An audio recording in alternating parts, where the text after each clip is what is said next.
You are welcome to the YouTube channel Vedic Astrology. In this channel, we discuss the fundamental of the Vedic astrology for different aspects, and also predictions will be made based on the planetary transits that will occur time to time. In this video, I am going to explain how to analyze the 7,000 marriage using the fundamentals of Vedic astrology. This is the first video of the series.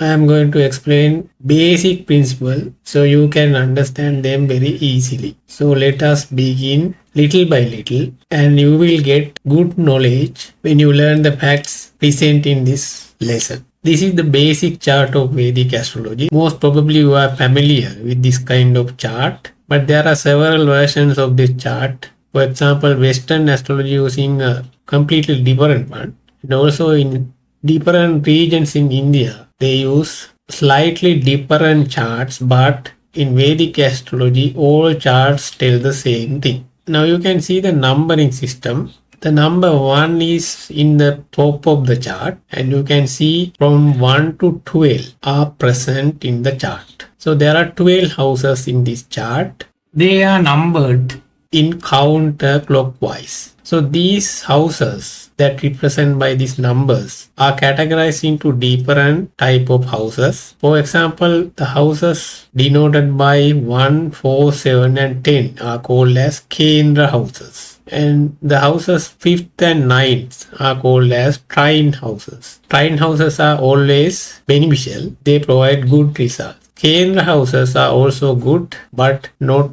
as much as trine houses. 2nd and 7th houses are called marraige houses. I am not going to explain deeply at this moment that what is the meaning of marraige houses. And 3rd, 6th, 10th and 11th houses are called upachaya houses. They are not always bad. They provide kind of a growth in different aspects of the life. And 6th, 8th and 12th houses are called Dustasthana houses. That means they are bad places. But when we deeply analyze these houses, for example, the house number 6 and 8, they also have good aspects also. So we will discuss these in detail in future lesson. Now here, the most important ones for our lesson is the house number 1 and 7. Mainly, the marriage is represented by the house number 7, and yourself is represented by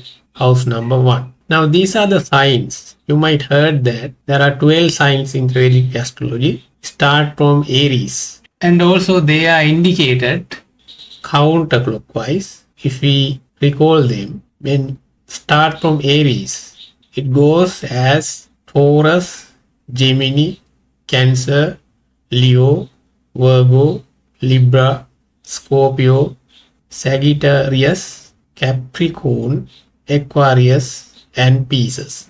So you might have one of these signs. When you born into this world, you might have one rising sign. So that is called as the ascendant or lagna. That is the sign that has appeared in the eastern sky at the time you were born to this world. Now each of these signs has a lordship planet.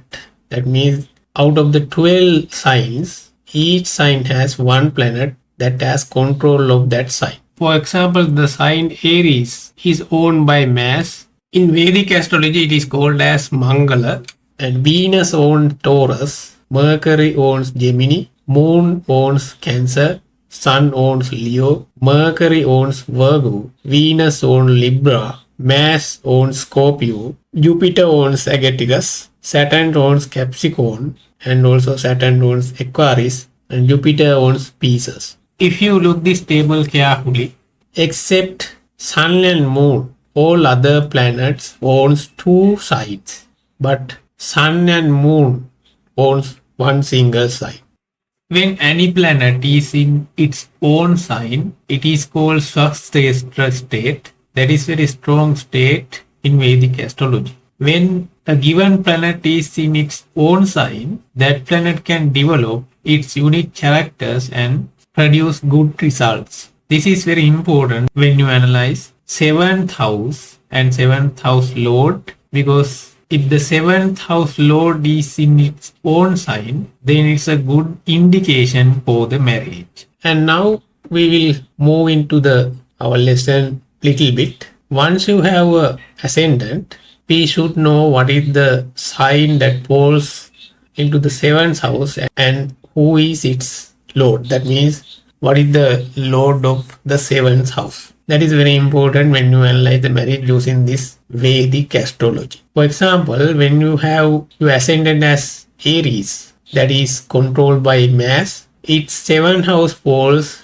to Libra sign. Libra is controlled or Libra is owned by Venus. Likewise, you can find easily what is your seventh house sign and seventh house lord when you know your ascendant sign or your lagna. From Aries to Pisces, there are 12 lagna. By using this table, you can find what is your seventh house sign and what is your seventh house lord, because those are very important when you are going to analyze Vedic astrology using fundamentals. In Vedic astrology, the ascendant or the first house represent yourself and the seventh house represent your partner.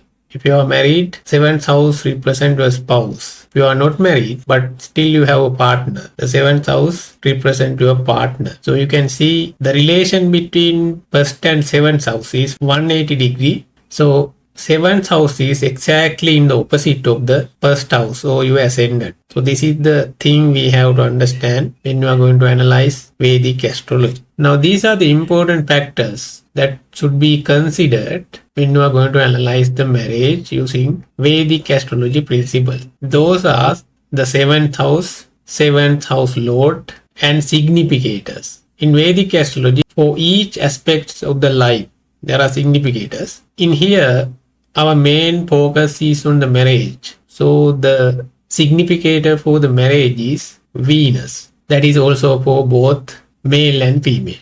And also for male partner, their spouse is represented or signified by Venus also. That means for males, their female partners are denoted by Venus. So you can see Venus hold two significators or significance, that is for both marriage and female partner. When you come to females, their male partners are signified by Mars. So these are the principal significators with related to marriage. Now we have to look the nature of the planets that affects the marriage. So these planets shown in the slide are called natural malefics. They are Saturn, Mars, Rahu and Ketu. These planets naturally do not support the marriage. Instead, they create some troubles for the marriage. We can describe their activity towards the marriage in very basic manner. So Saturn usually delays the marriage. Mars tries to break the marriage or break the affairs. Rahu tries to change the marriage and Ketu tries to separate the marriage. These are very basic fundamentals, but depending on the complexity, these planets can give mixed results also. So we are not going to analyze detailed here because then it will be more complicated. And also in some natal charts, these natural malefic planets can act as benefic planets also. There is a specific principle in Vedic astrology. Now these planets support the marriage. They are identified as natural benefics. These planets are Venus, Jupiter, Moon and Mercury. It is important to keep in mind that these planets also can behave as malefics depending on the situation on the natal charts. Now it is important to understand the aspects of planets. Aspects mean planets can see the houses in the chart from the place where they deposit. When any planets deposit on the first house or lagna, it can aspect your seventh house strongly. This is called as opposite aspect. It is very strong aspect. As a result of this aspect, the planets in the lagna or ascendant can get the power to control the seventh house or any planets deposit on the seventh house. But this is not valid for Rahu and Ketu because they are shadow planets and they do not have own power like solid planets. Now, according to that principle we discussed little while ago, when malefic planet like Saturn, mass or weak sun deposit on the ascendant or lagna, it can aspect seventh house strongly. Since they are malefics by nature, they will develop negative result on marriage. Similarly, when benefic planet like Venus, Jupiter, Mercury or strong moon aspect the seventh house by sitting on Lagna or first house, then it will develop good results on the marriage. It is important to understand that this classification is based on natural malefics and natural benefics. But mind that this can be more complex when you go to the natal chart combinations, because these natural benefics and malefics can behave differently depending on the large combinations possible in natal charts. We will discuss those deep analysis in upcoming video. This table explains the relationship of the planets or how do these planets behave in different signs. As mentioned earlier, planets own at least one sign. Sun and Moon owns one sign, but other planets own two signs. Likewise, planets exalt in some signs. Exalt means their power getting maximum or reach the peak value. For example, Sun exalt in Aries, Mars exalt in Capricorn, Mercury exalt in Virgo, Jupiter exalt in Cancer, Venus exalt in Pisces, Saturn exalt in Libra. In traditional belief, Rahu exalt in Taurus, Ketu exalt in Sagittarius. After that, you can see Mula Trikona. Mula Trikona power is less than that of exalt power, but also it is powerful. After that, you can see debilitation. Debilitation is that the power of the planet going down. It's very weak state of Vedic astrology. And also you can see inimical. Inimical means also the power of the planet weakens. It cannot behave on its natural power. Now let us analyze this example so you can clearly understand what we discussed in the previous table. According to that table, planets have variable power depending on the sign that they deposit. In this example, we consider Venus, the significator for marriage. In the first one, Venus deposit in Pisces in the first house. In other words, it is right on the ascendant or your lagna. Now, if you know Vedic astrology little bit, or you can refer to that table, Venus getting exalted in Pisces sign. That means it is very powerful.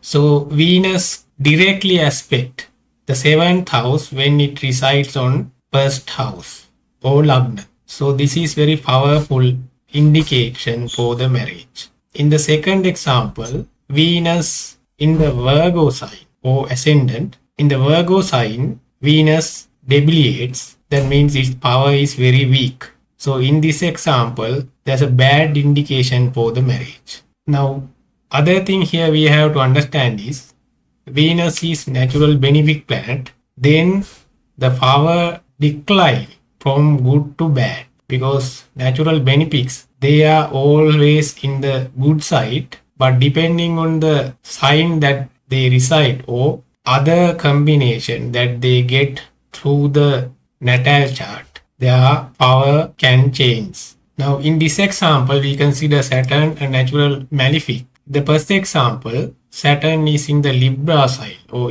right in the ascendant. If you are hostile to Vedic astrology, usually in the center we put what is your ascendant. So in this case, Libra you can see in the center. That means your first house fall into Libra sign. Or in other words, your ascendant is considered as Libra. Now in Libra sign, Saturn get exalted. So it is very powerful. But mind that Saturn is natural malefic and not easily support for the marriage. But because it is very powerful, there is good indication for the marriage, but through some kind of disturbances, because Saturn is natural malefic planet.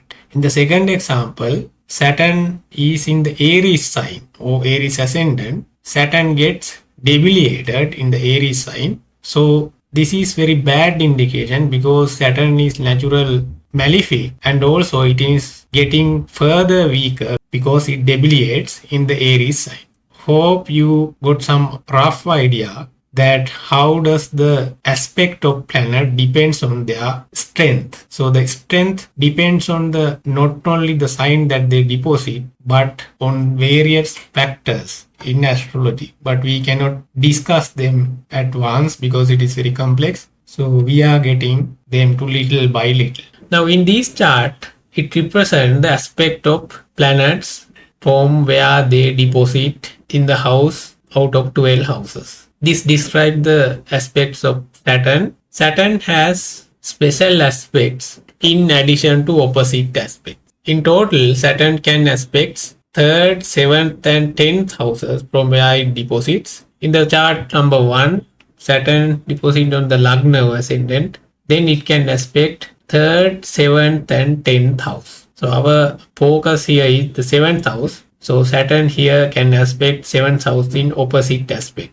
The chart below to the one we discussed, Saturn deposits in the 10th house. From the 10th house, Saturn can aspect 12th, 4th and also 7th house. Last one, Saturn locates on the 5th house.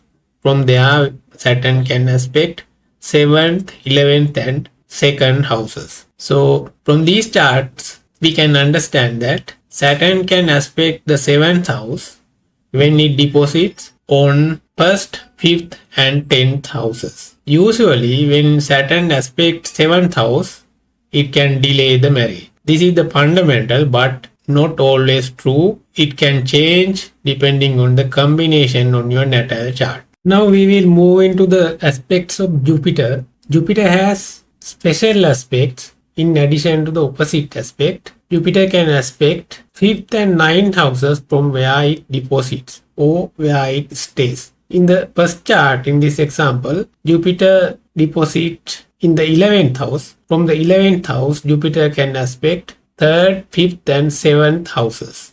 That means when Jupiter stays on 11th house, it can aspect 7th house. In the second chart, Jupiter deposits on 3rd house.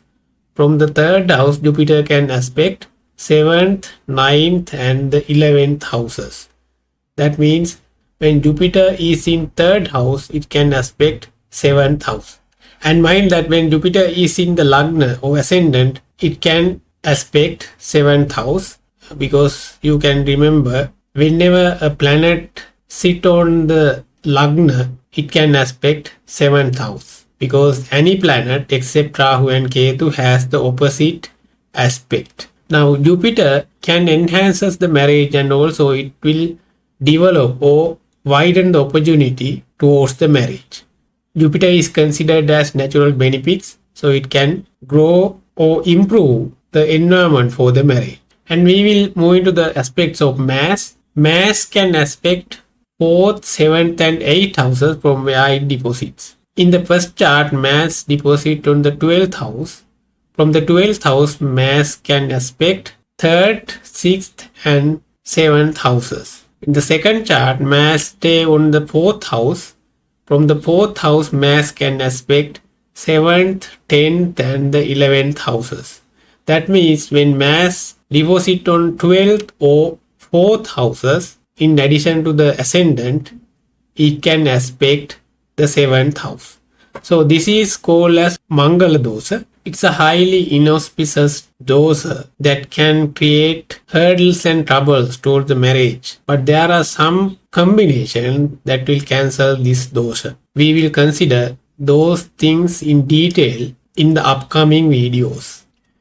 Now we will look at another example. In this example, both the sign of the planet that it deposits and the aspect of the planet are considered. In the first example, it is Scorpio ascendant. Jupiter is in the 3rd house. Now in Scorpio ascendant, 3rd house falls into Capricorn sign.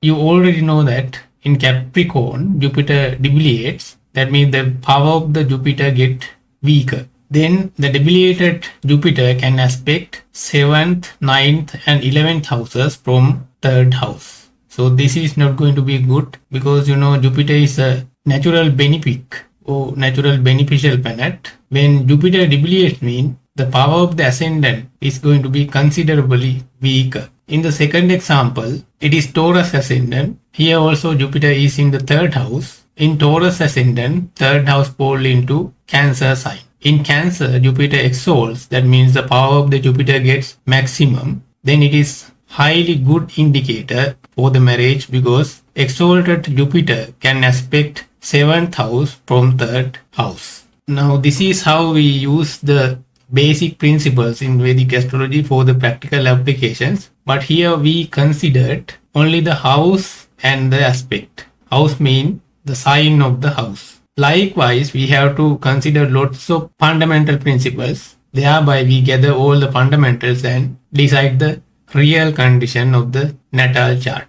It will be clear for you when we going to analyze little by little, the subject is getting more complex. In reality, Vedic astrology is highly complex subject because there are very huge number of fundamentals we have to use.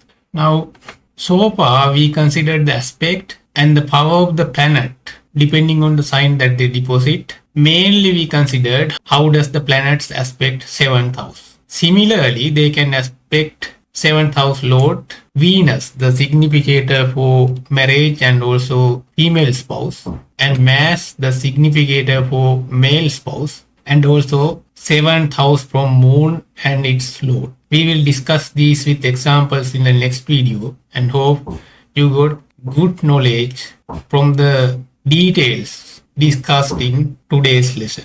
We will meet in the next video.